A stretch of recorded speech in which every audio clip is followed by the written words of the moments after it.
Hi guys, Samantha from Jessama Tutorials here, and today I'm going to show you how to prevent rippling on a pasta machine. Now what I'm going to be using today are plastic sheets.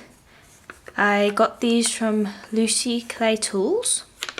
You can also use Teflon sheets, greaseproof paper and normal printing paper. Now just a note about greaseproof paper and printing paper: if you leave your clay on the paper too long, it can leach the clay. And even when you're running it through your pasta machine, it can leach it just a bit.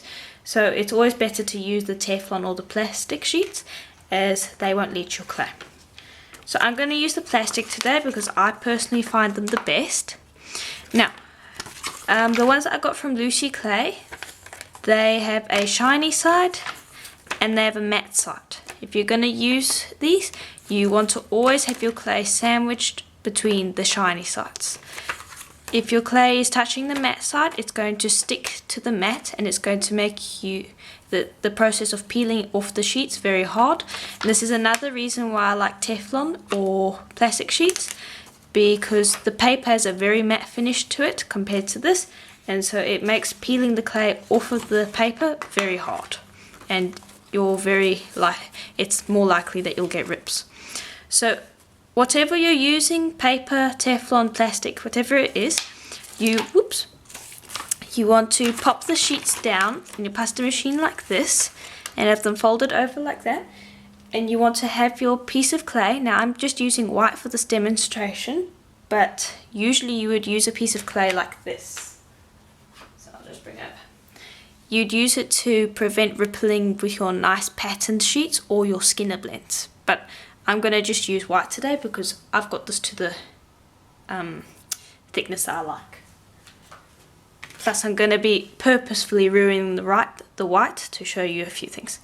Anyway, so what you'll do is you'll just have the two pieces of material on either side, paper, Teflon, plastic, whichever that is, and you'll just run it through the machine. And when you run it through, you want to grab the material that you're working with from the bottom of the machine and pull slightly as you're rolling, because your rollers most likely won't grab this very well. And it should come out like that. Now I'll just pop these over here and I'll show you what it looks like on the thinner settings. Hold on a second. I'll just pop these through. Oops. They can be a bit finicky, as you can see probably. Now I'm going to take it down to my number 4 setting and I'm just going to pop the sheet in again. You never ever want to have the plastic stuck up against this, like really sandwiched together so that the clay is stuck to the material you're using, because paper, Teflon, plastic, whichever you're using, it does not expand, but the clay does expand as you're rolling it through a thinner setting, so the clay will ripple. And I'll show you that in just a second, what it will look like if you did that. So I'm going to grab it from the bottom and roll it through. Now it's going to curl like this, so you might want to run it through again on the opposite side. Oops. Now this happens with the paper as well. You might want to run it through a few times, but I find that is to be expected. So then you'll just peel it off, and as you can see, it comes off pretty easily. If your clay has got air bubbles in it, this one's got a few air bubbles in it because I've been using it with something else. But you can see there's air bubbles over here. Because it has stuck to the material you're using a little bit, the material as you're peeling it off will pull at those air bubbles, and so you will get pot marks. This side there weren't any air bubbles, so it's a bit smoother. So just keep that in mind as you're working. Now I'm just going to run it through on my thinnest setting, which is my number 1, and I'll just pop this in like so. Then I'll bring this over just like before and I'll position it near the rollers. Now grab from the bottom, and as I roll through, pull. Now, this is the one problem with using this technique. The length of your piece is dictated by the length of the material you're using.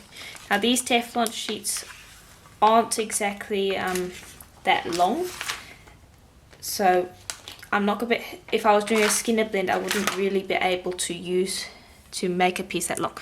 But as you can see, you can get it pretty thin without any ripples, and this was the piece where it did come out of the Teflon, and you can see that a few hijackers from my pasta machine got onto it. So that's another upside to using these Teflon sheets.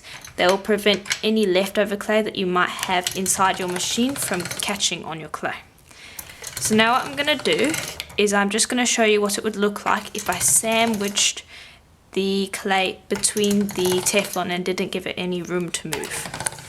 So I've just got that back in my middle setting, and I'm going to go over to my Teflon.